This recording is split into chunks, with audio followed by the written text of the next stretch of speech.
పుట్ట మధుకర్, ఒకసారి నీ చరిత్ర ఏందో ఒక్కసారి తిరిగి చూద్దాం.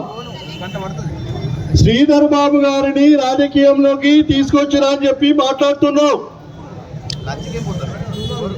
ఓ చదువుకోని సన్నాసి, ఆ రోజు నీ వయసు ఎంత, ఆ రోజు నీకున్న పదవేంటి, ఆ రోజు నీకు సంబంధించిన అవగాహన ఏంది, ఈ నియోజకవర్గానికి సంబంధించిన అత్యధిక మంది మేధావి వర్గం నాయకులు, సీనియర్ నాయకులు ఉన్నారు. మహాదేవ్పూర్ నుండి మొదలుకొంటే, పంకెర పల్లిమల నుంచి మొదలుకొంటే కమాన్పూర్ 9 మండలాలకు సంబంధించిన ముఖ్య నాయకులు శ్రీపాదరావు గారిని 3 మార్లు గెలిపించడం, తుద్దిళ్ల కుటుంబం ఈ ప్రాంతానికి సంబంధించి కట్టు బానిసల్లాగా పనిచేస్తున్నది.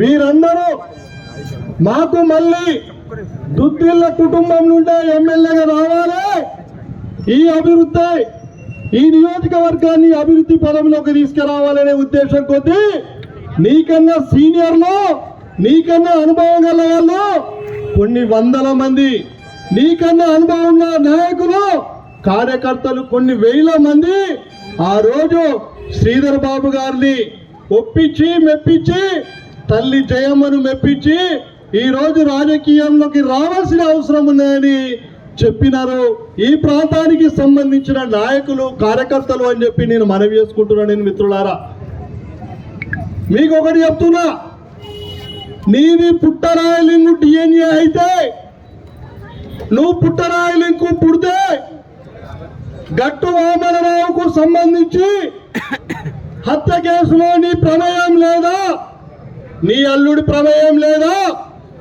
నువ్వు ఒక రౌడీవి, నువ్వు ఒక దొంగవి. నీ దొంగతనాలు, నీకు సంబంధించిన అరాచకాలు ఈ నియోజకవర్గంలోని ప్రజలకు తెలుసు. 2014లో శ్రీధర్ బాబు గారు తెలంగాణ తోని ఓడిపోయిన సంగతి మీ అందరికీ తెలుసు. ఆ రోజు నియోజకవర్గానికి సంబంధించిన చిన్న స్థాయి కార్యకర్త నుండి పెద్ద స్థాయి లీడర్ వరకు నువ్వు వేధించిన వేధింపులు మేమందరం గుర్తుపెట్టుకున్నాం బిడ్డ. ప్రతి ఒక్కరూ ఒక శ్రీధర్ బాబులై, ప్రతి ఒక్క కార్యకర్త ఒక 100 మంది శ్రీధర్ బాబులై 2018లో మా నాయకుడిని గెలిపించుకున్నాం భారీ మెజార్టీతోనని చెప్తున్నా నేను. ఈ మట్టి తల్లి బిడ్డలు అంటున్నావు, ఈ గడ్డలనే ఇదే మట్టిలో శ్రీపాదరావు గారిని దహన సంస్కారాలు చేసినాం, ఈ మట్టిలోనే మేము ముట్టినాం. మాటి మాటికి భారత రాజ్యాంగం గురించి మాట్లాడుతున్నావు. నీకు చదువు వస్తే మేము కాదు, మా దగ్గర ఒక చిన్న కార్యకర్తని ఇక్కడ పెడతాం నీకు పోటీగా. భారత రాజ్యాంగానికి సంబంధించిన బుక్ తప్పు పోకుండా, పొరలు పోకుండా నువ్వు ఖచ్చితంగా చదివితే మేము నీకు కార్యకర్తలుగా పనిచేస్తున్నామని చెప్తున్నాను. సోయి ఉండి మాట్లాడుతున్నావా, సోయి లేక మాట్లాడుతున్నావా బిడ్డ? తస్మాత్ జాగ్రత్త. కుటుంబం గురించి మాట్లాడుతున్నావు. నీ భార్య శైలజ గారి గురించి మేమేమన్నా మాట్లాడినామా? నీ తమ్ముళ్ళ గురించి మాట్లాడినామా? నీ బిడ్డ గురించి మాట్లాడినామా? నీ కొడుకు గురించి మాట్లాడినామా? నీ బామ్మర్ది భాస్కర్ గారి గురించి మాట్లాడినావా? నీ మామ పిల్లనిచ్చిన మామ గురించి మాట్లాడినావా? ఎవరి గురించి మాట్లాడినా మీరు చెప్పండి. నువ్వు రాజకీయ వైరం ఉంటే నువ్వు మాట్లాడు. శ్రీధర్ బాబు గారు, మీరు ముఖ్యమంత్రికి అతి సన్నిహితంగా ఉన్నారు. ఈ నియోజకవర్గంలో ఇంకా 1000 కోట్ల రూపాయల నిధులు తీసుకొచ్చి ఈ ప్రాంతాన్ని అభివృద్ధి పదంలోకి తీసుకెళ్ళండి అని చెప్పి మాట్లాడాలి.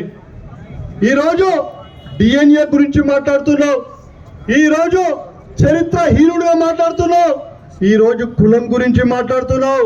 ఈరోజు రాష్ట్రంలో తెలంగాణలో వెలమ సామాజిక వర్గానికి సంబంధించిన కులం ఎంత ఉన్నది.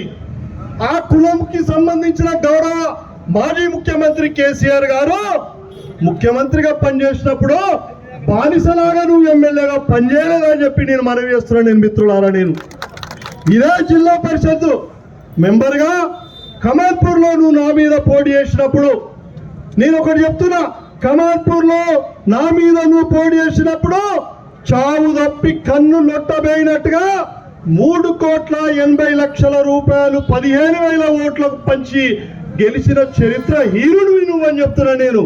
నైతికంగా గెలుపు నాదే, అక్కడ నైతికంగా గెలుపు నాదే. పోలీసులు పెట్టి, మంది మార్బలాన్ని పెట్టి, మీ కార్యకర్తలను పెట్టి, మీ నాయకులను పెట్టి నువ్వు గెలిచిన గెలుపు ఒక సామాన్యమైన కార్యకర్త మీద అది గెలిపే కాదు అని చెప్పి నేను మనవి చేస్తున్నాను మిత్రులారా. ఈరోజు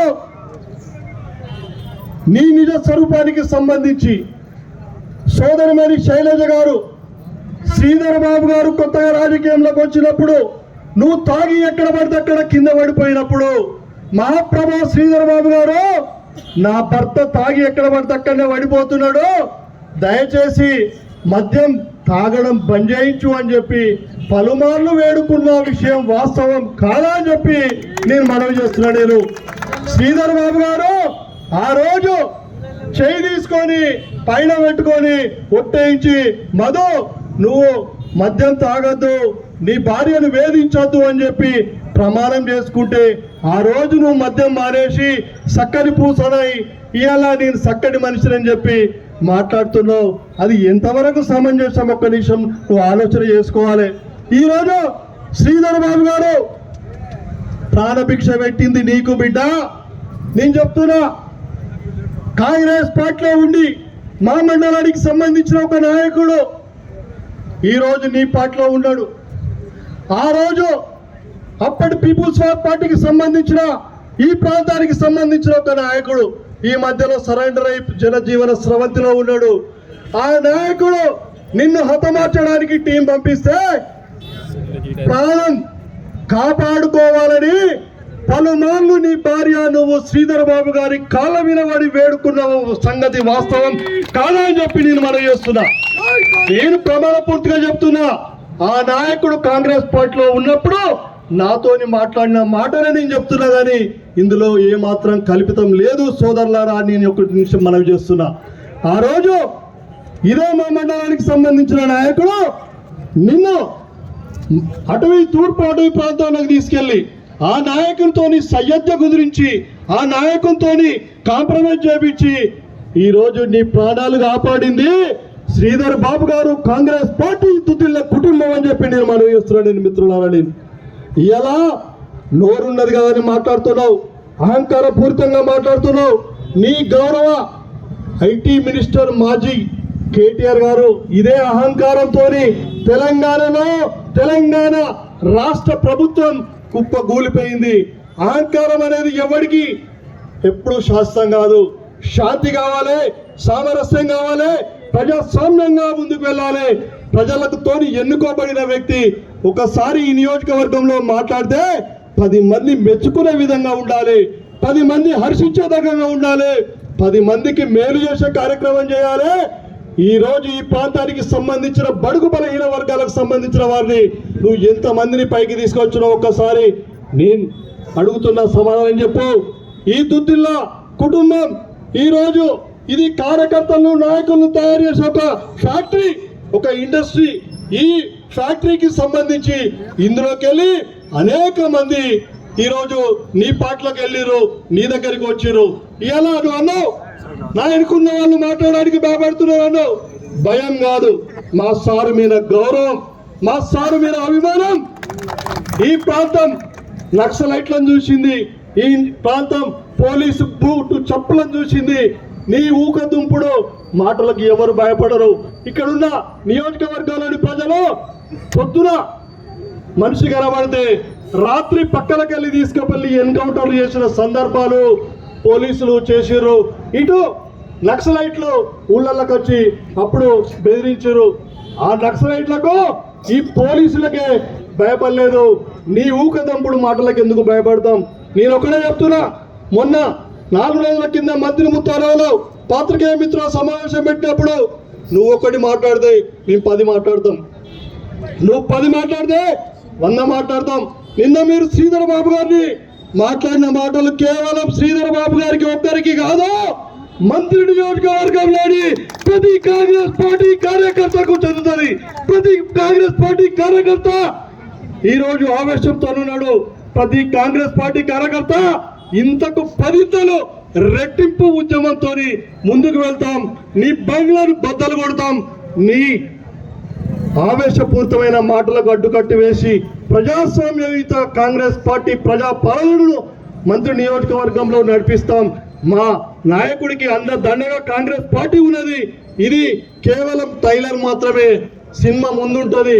దయచేసి నోరు జాగ్రత్త పెట్టుకొని మాట్లాడవలసిందిగా నేను పుట్టమదును హెచ్చరిస్తున్నాను మిత్రులారా.